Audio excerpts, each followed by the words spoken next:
app-based food delivery workers in New York City might be about to start making money. Mayor Eric Adams announced over the weekend that starting July 12th, the minimum wage for food delivery workers, such as those at Grubhub, Uber Eats, and DoorDash, will increase from just over $7 to nearly $18 per hour. Stefanos Chen is joining us for more now. He's a reporter for the New York Times.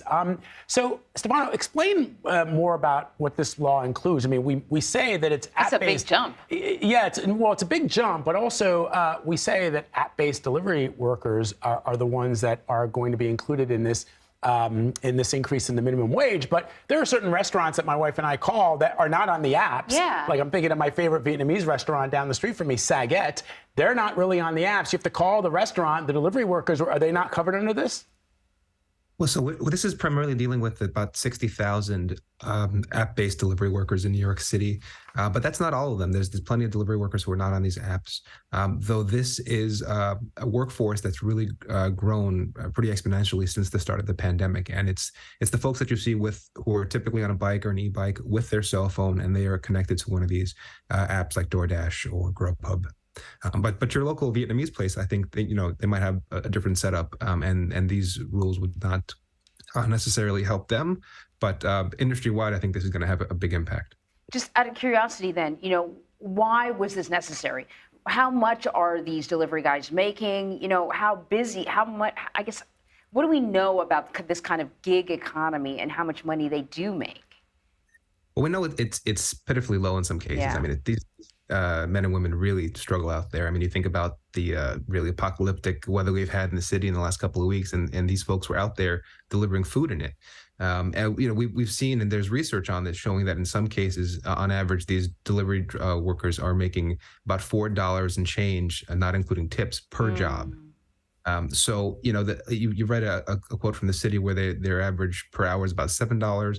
Other estimates say it's about $11 if you include tips and expenses, but you just have to keep in mind that these are all independent contractors who don't get health insurance, who have to pay extra taxes because of their status, and don't really have a safety net in terms of if they get hurt on the job, which happens fairly often. Yeah, which is why, we use the delivery apps quite often, my wife and I always pay 20%, even though there's usually a suggested tip, which is lower than 20%. Yeah, it's like 10, 15, I always bump it up to 20%. Yeah. But the challenge, of course, is that these apps, in addition to the tip and taxes, there are these service charges that sometimes, depending on where you're ordering from, are quite large. Yeah. So with this increase, can we see those charges being increased and the cost for this increase being passed on to consumers? Well, I think that is the standard line right now from a lot of the industry. I think that they are in a position where they say if the city is going to mandate that we pay our workers more, that this is going to be passed on to consumers in some way. It might be passed on to restaurants and the fees that they charge them. But I think there's pushback on that in terms of some research done that shows that a similar minimum wage requirements have been made in kind of an analogous industry in for-hire vehicles like Uber and Lyft a few years ago, and the results from that show that actually the prices have gone up moderately for customers, but in many cases efficiency improved with delivery, the time of arrival, and the actual living wages for the workers in that industry rose pretty dramatically. So time will tell how this industry shakes out. So I know that I've been guilty of ordering delivery for our local pizza place, Fiesta Pizza. I feel like I got to give them a shout out. Yeah, give them a shout out. Now, I could easily drive there. It's probably less than 5 minutes. I could take a leisurely walk. It'll take me 10 minutes, but just deliver it. Because the cost is worth it to me. My personal time, it's worth it for the tip or whatever. My wife is the opposite. Yeah, your wife wouldn't let me do that. She'll say, like, Celine, you're not going to college because Dad couldn't walk to the store. That brings me to my question, Vlad. It's worth it to me now to pay the extra $5 or whatever to have a pizza delivered. But if it becomes, more than that, maybe I'll just go get it myself. So the question is, could this backfire if consumers don't want to pay higher prices?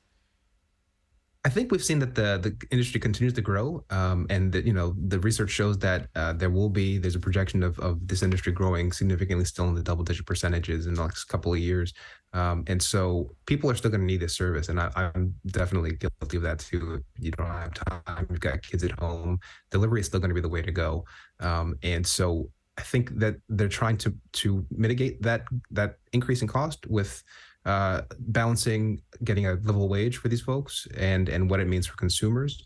All of that, I think, is still to be determined, and the industry, the companies behind this are already sort of figuring out and thinking about what they'll do next. And there's already legal threats about what they'll do to try to prevent the city from enforcing this minimum wage increase. Wow.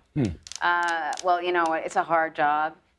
They grind out They grind for it like out. every They're cent at that they risk. earn. I recently saw a delivery a guy on a delivery bike get hit by a taxi. Whoa. You know, they put their lives at risk, and they did during the pandemic. And so, you know, like I said, even with this increase, I'm going to continue tipping that 20% because they're essential. Yeah, totally. Stefanos Chen, thank you very much.